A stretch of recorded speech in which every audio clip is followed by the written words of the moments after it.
Bonjour, bienvenue à cette vidéo. Aujourd'hui sur Blender 2.8 nous allons voir les 7 origines. Alors la dernière fois on avait fait en sorte de regarder les transformations d'orientation, rappelez-vous. Cette fois-ci nous allons voir les 7 origines. Donc là ici je vous montre le 7 origines, on aura géométrie d'origine et ainsi de suite. Attention, nous allons faire la sélection avec le bouton gauche de notre souris. Voilà, donc sans plus attendre, regardons cela sur Blender 2.8. Ok, donc la dernière fois on avait regardé ensemble ce qu'on appelle ici les points de pivot. Avant on avait regardé ce qu'on appelle les transformations orientation. Cette fois-ci, nous allons voir ce que je vous disais la dernière fois, c'est-à-dire les fameux 7 origines. Rappelez-vous, je vous expliquais la dernière fois que j'ai fait exprès de vous laisser la chaise avec le fameux point. Vous voyez, le point, en fin de compte, n'est pas bien positionné. Si par exemple, ici, je vous prends tout simplement un cube, vous allez voir de suite. Alors là, je vais me mettre en 1, position de face. Je vais faire tout simplement un GZ. Voilà. Et vous voyez, mon petit point ici, donc mon point d'origine, est bien au niveau de mon centre de mon élément. C'est-à-dire qu'imaginons ici, vous avez une boîte qui va englober votre chaise, vous voyez bien que votre centre là n'est pas bon. Si je me mets ici en 7 et que je veux faire une rotation, vous êtes d'accord que là la rotation se fera par rapport au point et non par rapport à mon centre de mon objet. Moi ce qui m'intéresserait c'est de faire une rotation vraiment ici. Mais en fin de compte c'est très simple. Il suffit de cliquer bouton droit de votre souris. Alors pour ceux bien évidemment qui ont la fonction, qui ont la sélection bouton gauche. Sinon, alors là il faudra je pense faire W. Je vais le faire de ce pas pour regarder si c'est ça. Donc je vais dans Edit, Preferences.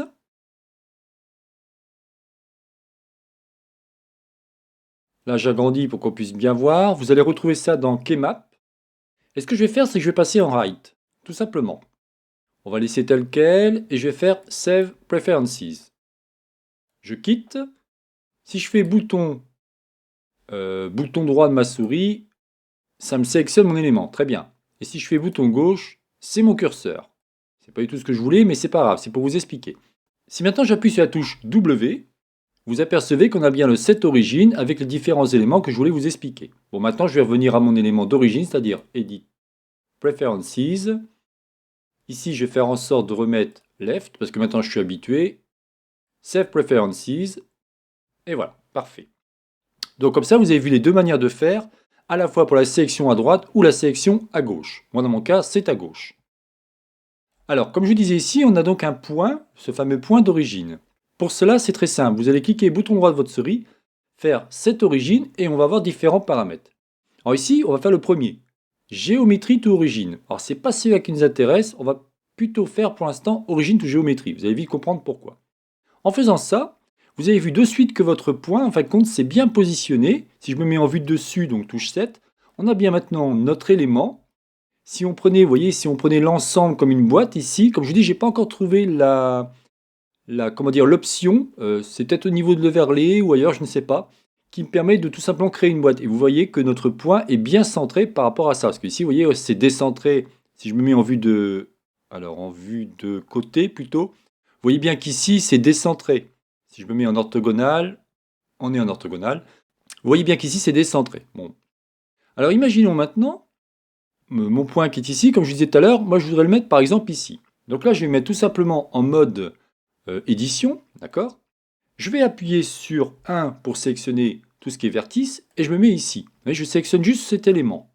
Ensuite, je vais cliquer ici sur mon curseur et vous voyez, je vais juste cliquer au niveau de mon petit point. Parfait. Maintenant, je fais ça et je vais tout simplement faire bouton droit de ma souris et je vais dire Origine to 3D Cursor. Et vous avez bien compris ce qui va se passer, c'est ce que je vous expliquais la dernière fois dans la vidéo. Imaginons là, c'est une porte que vous voulez ouvrir par rapport à une maison que vous aurez construite. Je me mets en vue de dessus. Donc si j'appuie sur R, on aura bien une rotation, mais cette fois-ci par rapport à ce point précis. Voyez. Donc si je me mets par exemple ici en vue de 1, je fais une rotation. Alors rotation on va dire sur les Z. Vous voyez qu'on a bien une rotation par rapport à ce point. Il faut vraiment que vous fassiez attention à ça parce que la dernière fois je vous expliquais autre chose. Prenons le cas par exemple de ce cube. Alors ce cube, ce que je vais faire, c'est que je vais le déplacer. On va faire un GX et on va le déplacer ici. Rappelez-vous, je vous expliquais que si on se met ici en mode édition, que je fais un GX et je le déplace, d'un seul coup, mon point ou mon origine n'est plus au niveau de mon cube, même si je suis passé en mode objet. Pour cela, il suffit de faire bouton droit et vous dites Origine to géométrie. Et automatiquement, celui-ci est replacé. C'est très important quand vous allez vouloir faire des scales, des rotations ou même des translations. Donc faites vraiment très attention à ça.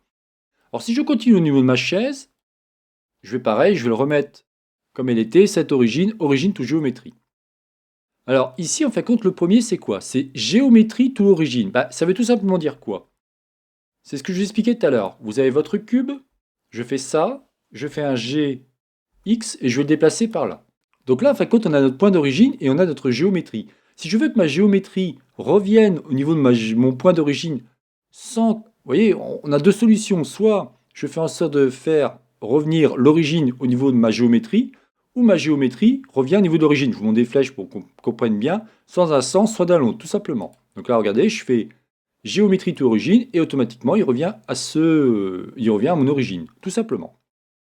Et le dernier, bah, vous l'avez compris, je l'ai fait tout à l'heure, c'est origine to 3D curseur. Parce que je vous dis dernier parce que les deux autres, c'est l'origine au niveau du centre de la masse et donc pour une surface ou pour un volume.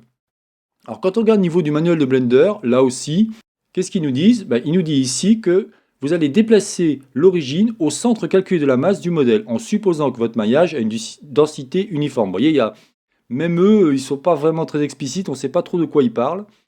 Vous avez aussi des options effectivement qui peuvent être centrées du point médian, parce qu'en fin de compte, ce que je ne vous ai pas montré, si je reviens au niveau Blender, à chaque fois, vous voyez ici, on a ça. Donc on peut revenir ici, ou alors on peut modifier ici. Là aussi, franchement, pour l'instant, je reste comme ça. Croyez-moi, vous ferez déjà des très belles choses rien qu'en sachant ça. Voilà ce que je voulais vous expliquer, en tout cas sur le set origine qui me paraissait important. La prochaine vidéo, nous ferons en sorte de voir ce qu'on appelle le snapping. Alors le snapping, c'est juste génialissime. C'est ce qui va me permettre en fin de compte de vous montrer comment faire la chaise.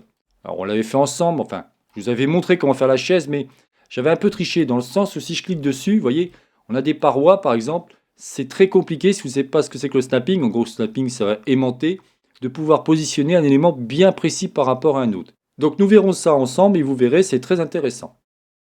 Voilà, donc c'est terminé pour cette vidéo. C'était donc la chaîne Savoir pour tous réalisée par Jean-Michel.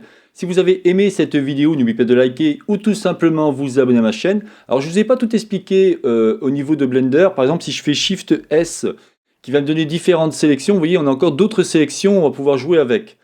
Je préfère y aller doucement, petit à petit pour vous expliquer les choses. Alors si je vous montre autre chose, là au niveau... Quand je fais bouton droit Set origine, vous les retrouvez aussi. Comme d'habitude, tous les raccourcis que vous pouvez retrouver, vous les retrouvez ici. Par exemple, ici, on va Objet, et vous avez Set origine avec les différentes fonctions, tout simplement. Voilà, bah écoutez, je vous souhaite une bonne journée, et à la prochaine vidéo. Bye bye.